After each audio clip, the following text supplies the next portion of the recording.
আসসালামু আলাইকুম দর্শক, সেই গরু তিনটি আবারও ভিডিও নিয়ে আসলাম। দেখেন মাশাল্লাহ কত সুন্দর হয়েছে। আর বিশেষ করে আমার গলাটা একটু ঠান্ডা লাগে, সমস্যা হয়েছে, যার কারণে আপনাদের ভিডিও দিতে পারি না অনেক দিন ধরে। তো আজকে মোটামুটি একটু ঠিক হয়েছে, সেই জন্য একটু ভিডিও দিলাম আবার।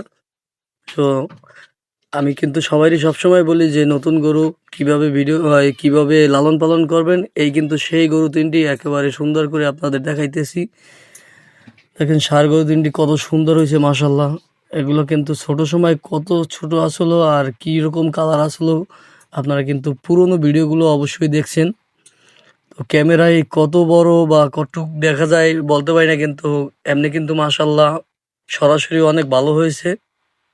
তো আপনাদের কিন্তু সবসময় বলি যে আপনি আগেভাগেই মনে করেন যে আপনার ঘর, বাসস্থান, যে এত টাকা না খরচ করে এই যে স্বাভাবিকভাবে যে দেখেন কাঠ দিয়ে, শুধু কাঠ দিয়ে এরকম খাবারটা যেন বাইরে না পড়ে সেই জন্য দেখেন কি সুন্দর করে একবার কম খরচে, খরচ নাই বললেই চলে, এরকম কাঠ থাকলেই হয়।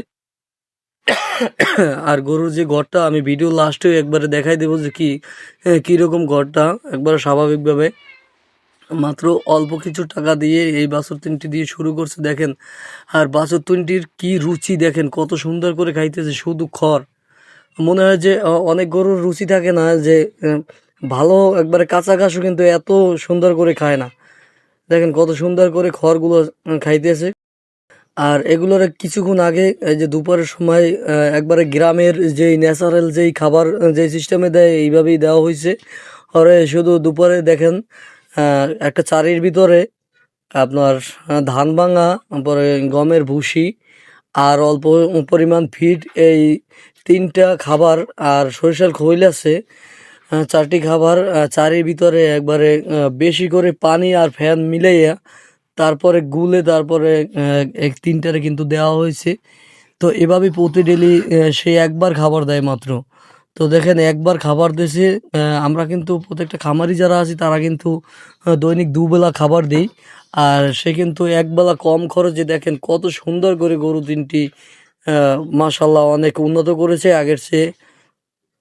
তো আপনারাও প্রথমভাবে এরকম অল্প পুঁজিতে তারপরে শুরু করেন। আস্তে আস্তে আপনি যেই সময় বড় আপনার এক সময় যেই সময় গরুগুলো আপনার বেশি হবে, 2 4 5টা 10টা হবে, সেই সময় আপনি একবারে যত উপর ধরনের লালন পালন করেন সেইভাবে করতে পারবেন। আহ, আর প্রথমভাবে যদি আপনি অতিরিক্ত খরচ করে ফেলেন তাহলে কিন্তু আপনি লসের সম্মুখীন হবেন। সবাইরই বলবো যে আপনি প্রথমভাবে অতিরিক্ত খরচ না করে এইভাবে শুরু করেন, তাইলে কিন্তু আপনি অবশ্যই লাভবান হতে পারবেন। আর এই গরুগুলো কিন্তু এখন পর্যন্ত আনার পরে একেবারে কোনো রোগ বালাই কোনো সমস্যা হয় না, এই আল্লাহ ভরসা। আপনাদের কিন্তু সব সময় বলি আমি দেশি গরু দিয়ে, দেশি ছোট বাচ্চা দিয়ে শুরু করবেন। দেশি বাচ্চা দিলে এগুলোর একেবারেই রোগবালাই হয় না বললেই চলে। এখন পর্যন্ত কিন্তু এই গরু তিনটি একেবারেই সুস্থ, কোনো ডাক্তার লাগে নাই, কোনো সমস্যাও হয় নাই। আর এই ঘরটার ভিতরে কিন্তু গরু তিনটি রাখা হয় একেবারে কোনো রকম উপরে ছাপড়া দেওয়া যেই ঘর, সেই গরু ঘরেও কিন্তু টোটালি কোনো খরচ নাই।